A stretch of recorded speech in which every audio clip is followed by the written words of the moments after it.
Hi everybody, I'm Bree the Plant Lady, and today I am doing my final installation of this sort of early mid-August garden tours. As I mentioned, we've been really hot, really humid, but super dry. We did get 1.5 inches of rain last night, and it's made a world of difference in the garden, but it's really a bit too hot to take on any major gardening projects. So this week I was just focusing on doing these more in-depth but smaller version tours that will hopefully provide all of you inspiration. I can't help it. I am totally addicted to watching the swallowtails at this bright eyes phlox. This is sort of the moment that I've been waiting for all season long. It's definitely why I have kind of gotten over the idea that this phlox is just kind of taken over this entire space. It's worth it to have all of this butterfly activity. There's just nothing that compares. So let me turn the camera around and show you all of the other plants that are growing here in the middle of my backyard, which is really meant to be like the high impact area when we have garden parties and entertain. So yet again, just a moment of peace here with the swallowtails and their favorite phlox. This is Bright Eyes. I will be getting some of this dug up today and put into pots so we can have it available at the fall open garden. And behind that you can see the Brugmansia. This is Charles Grimaldi. It's growing really strong. This usually for me doesn't bloom until after the equinox. It's triggered by short days. But it is one of my favorite fall blooming plants, and every year I kind of wait breathlessly for it to bloom. You can see the hydroponic or aeroponic tomatoes here look a bit worse for wear. It's been a rough season as far as, especially these last few weeks being so incredibly hot. Basically the water in the tank got too warm, and this is just one of the challenges of doing outdoor water systems in this climate. It's really hard to control the outside air temperature. You literally have no control over that. And the tomatoes don't look as good as they could, but that's what it is. They are still producing. I'm pleased to see that, we've still got flowers and a lot of fruit coming. So I'm not gonna take them out of the tower garden. I'm just setting my expectations a bit lower. And all of the containers here on the back patio look awesome. That black madras rice is loving life in that pot with no drainage holes. That turmeric that I got from Food Lion in the produce section is growing like mad. And this amazing tomato from Burpee Home Gardening is really starting to set quite a few fruit. You can see how tall it is. It's all the way up to the gutter. And then the aqua pot, since I replanted it last week with succulents, has been a whole lot less maintenance. And I think that this lemon is significantly happier. Let me see, is this really a lemon? Yes, it's a Meyer lemon. Is significantly happier having its own pot. And long term, that's just going to be a lot easier for me to manage because, of course, that's not hardy here in Zone 7 through the winter. So I will be taking that in and out of this heated shed, basically from November until April. Now, I never did get around to changing out the succulent table, and these are all winter hardy succulents that look so good. They're all sedums, and to say the scale of it looks really great. Now, there's one oddball, and that is a sesame.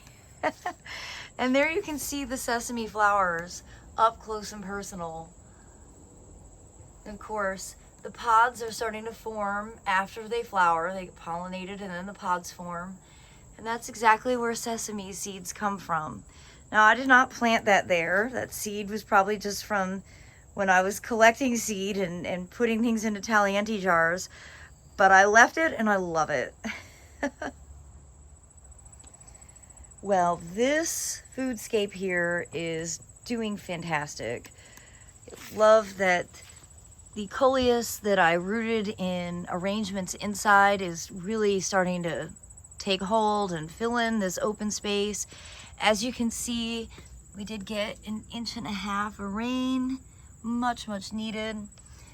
All of the cucumbers here are growing well. Of course, the buckwheat and the sweet potatoes. This dahlia, which has overwintered and perennial, has been blooming for several months. It's just fantastic. And I've got these great banana spiders that are sort of all over this area, eating all of the bugs that, well, get into their nests or into their webs. And I'm really pleased with the squash border here. It's looking great. That diatomaceous earth has made a world of difference. These have only been treated once. I think I'll go ahead and do another application today. Just basically putting diatomaceous earth right at the base to prevent roly-polies, which I have a million of, but also the squash vine borers. I know I've mentioned several times that squash and zucchini are a huge part of my daily diet, and having these straight from the garden is just so awesome because, well, I like to be able to just come out and harvest. It's 0 kilometer. Well, the feed tank will definitely need to be vacuumed because we had, as you can see, a lot of leaves blow in with the storm last night.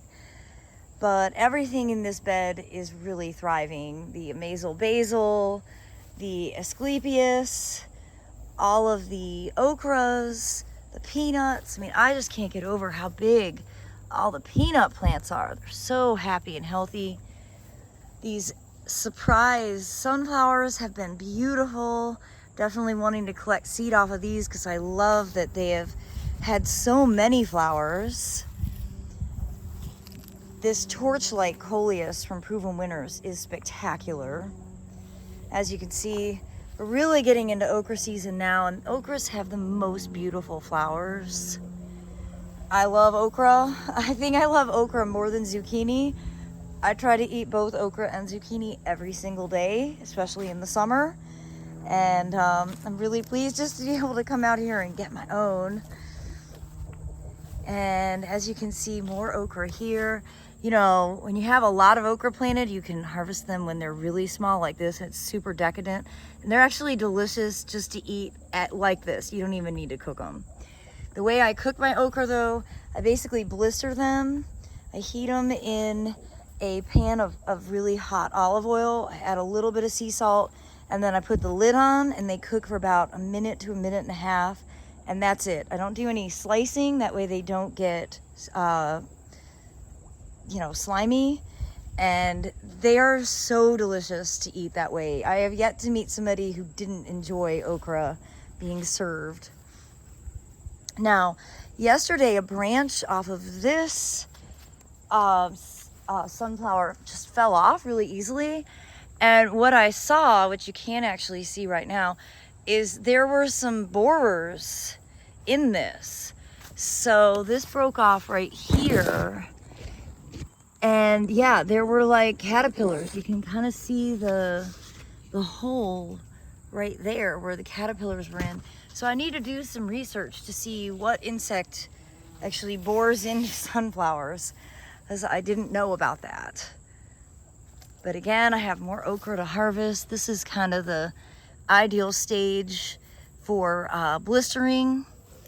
And well, every flower turns into a delicious edible fruit. I think of all the beds, this one's my favorite, even though I love the one out front. This foodscape really came together. Of course, it's not very big. You know, again, this is not a lot of square footage, but you really get a lot from the space. So I've been harvesting zucchini from here. That's, you know, again, planting them along the edge so they're really easy to get to. That's really good point to do. We've got peanuts, we've got buckwheat, we've got sweet potatoes, we've got more okra that's coming along. We've got zinnias that are starting to bloom. Let's see, I think this is all sorghum. I'm pretty sure this is all sorghum. And of course the cucumbers that are planted in this feed tank are doing really well. And there's a bunch of cute little babies. Look at them. They're perfect for pickles. So I will probably go ahead and harvest these today. This is the perfect size. It's like those little okras. It's really decadent to pick your cucumbers at this size, but they're so delicious and they're so tender. This tomato is doing great as well. I think this is a blueberries, a really nice cherry variety. And you know, I'm so pleased to see all of these zinnias starting to bloom. They're great for the pollinators. Of course, right now, the pollinators basically equal swallowtails, and there's just nothing that compares to that stand of bright eyes phlox. I'm so glad that I didn't do anything stupid and try and rip that out, because it truly is my favorite thing in the entire garden right now. Well, I hope you've been inspired by this week's short garden tours here on my property. I do hope you'll tune in tomorrow for the tour of the Carolina Garden House as we go through all of the native plantings and kind of discuss some of the successes and failures and what some of my plans are. I am going to be heading out to Rachel's Native Plants in Pittsburgh, which is a new nursery. And I'm so excited, first of all, to see Rachel. She also has some Juniperus virginianus for me, and that's gonna make it a bit easier as I go through and start editing plants that are really unhappy being out there in that full sun, super dry exposure. So as I have some plants that get removed, I'm gonna be able to put in new plants. Well, as always, thanks so much for watching, everybody, and happy gardening.